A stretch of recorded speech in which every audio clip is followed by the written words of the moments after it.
जय श्री कृष्णा। अब सुनिए आगे की कथा। आज के अध्याय में आप सुनेंगे भोजकों की उत्पत्ति और उनके लक्षणों के बारे में। अरुण ने पूछा, हे भगवान, ये भोजक कौन है, किसका पुत्र है, इसने कौन सा ऐसा उत्तम कर्म किया है जिस कारण ब्राह्मण आदि वर्णों को छोड़कर आपका इस पर इतना अनुग्रह हुआ। आप कृपा कर मुझे इस बारे में बताइए। तब आदित्य बोले, महामती बेनती, तुमने बहुत सुंदर बात पूछी है। इसके उत्तर में मैं जो कहता हूँ उसे तुम सावधान होकर सुनो। अपनी पूजा से निमित्त हो मैंने अपने तेज से भोजकों की उत्पत्ति की है। ये वर्णता ब्राह्मण हैं और मेरी पूजा के लिए अनुष्ठान में तत्पर रहते हैं। ये भोजक मुझे अति प्रिय हैं। प्राचीन काल में शाकदीप के स्वामी राजा प्रियव्रत के पुत्र ने विमान के समान एक सुंदर सूर्य मंदिर बनवाया और उसमें स्थापित करने के लिए सभी शुभ लक्षणों से संपन्न सोने की एक सूर्य की दिव्य प्रतिमा भी बनवाई। अब राजा को यह चिंता होने लगी कि मंदिर और प्रतिमा की प्रतिष्ठा कौन कराए। उन्हें कोई योग्य व्यक्ति दिखाई ही नहीं दिया। अतः वह राजा मेरी शरण में आया। अपने भक्त को चिंताग्रस्त देखकर मैंने उन्हें दर्शन दिया और पूछा, हे वत्स, तुम क्या विचार कर रहे हो? तुम क्यों चिंतित हो? शीघ्र ही अपनी चिंता का विषय मुझे बताओ और दुखी मत हो। मैं तुम्हारे अत्यंत दुष्कर कर्मों को भी संपन्न कर दूंगा। इस पर राजा ने बड़ी भक्ति और प्रसन्नता के साथ कहा, हे प्रभु, मैंने इस द्वीप में आपका एक सुंदर मंदिर बनवाया है तथा एक दिव्य सूर्य प्रतिमा भी बनवाई है। मुझे यह चिंता सता रही है कि अब इसकी प्रतिष्ठा कैसे हो।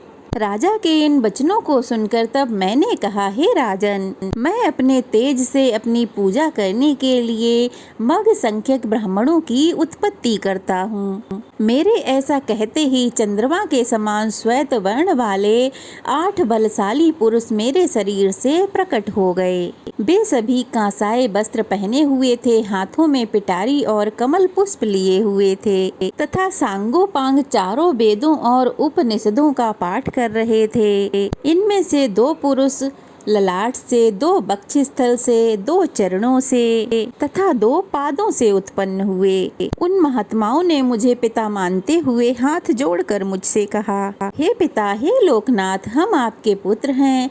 बताइए किस लिए आपने हमें उत्पन्न किया है। हमें आज्ञा दीजिए, हम सब आपके आदेश का पालन करेंगे। पुत्रों की बात सुनकर मैंने कहा, पुत्रों, तुम सब इस राजा की बात सुनो और ये जैसा कहें उनकी आज्ञा का पालन करो। पुत्रों से ऐसा कहने के बाद मैंने राजा से कहा, हे राजन, ये मेरे पुत्र हैं, ब्राह्मणों में सर्वथा श्रेष्ठ हैं तथा सर्वदा पूज्य हैं। मेरी प्रतिष्ठा कराने के लिए ये सर्वथा योग्य भी हैं। इन्हीं से प्रतिष्ठा करवा लो। मंदिर की प्रतिष्ठा कराकर मंदिर इन्हें समर्पित कर देना। ये सदा मेरी पूजा किया करेंगे, परंतु देकर फिर इनसे हरण मत करना। मेरे निमित्त जो कुछ भी धन धान्य, बाग बगीचे, क्षेत्र, नगर, ग्राम, जो कुछ भी मेरे निमित्त अर्पित करो उसके स्वामी ये ही होंगे। जैसे पिता के धन के अधिकारी पुत्र होते हैं, ठीक वैसे ही मेरे द्रव्य के अधिकारी ये भोजक ही होंगे। मेरी आज्ञा मानकर उस राजा ने वैसा ही किया और मंदिर में प्रतिष्ठा कराकर वह मंदिर भोजकों को ही दे दिया। हे अरुण, इस प्रकार मैंने अपनी पूजा के लिए अपने शरीर के तेज से भोजकों को उत्पन्न किया।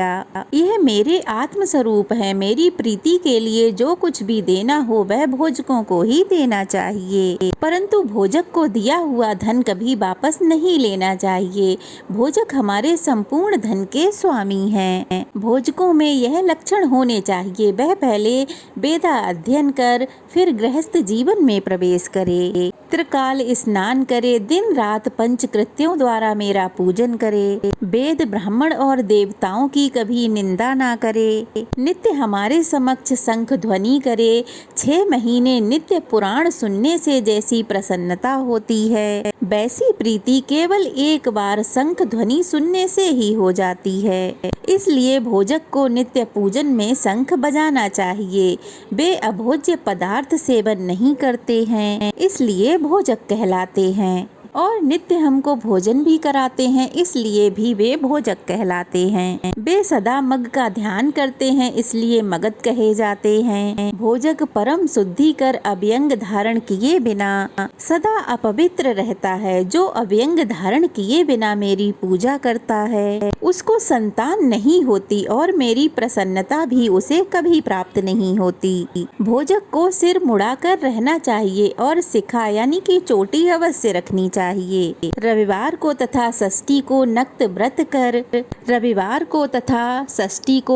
व्रत कर सप्तमी को उपवास रखना चाहिए तथा संक्रांति को व्रत करना चाहिए। मेरे समीप त्रिकाल गायत्री का जप करे, भक्ति श्रद्धा पूर्वक मौन होकर मेरा पूजन करे, क्रोध ना करे, सदा हमारा नैवेद्य भक्षण करे। वह नैवेद्य भोजन को शुद्ध करने के लिए पवित्र हविष्यात्र के समान है।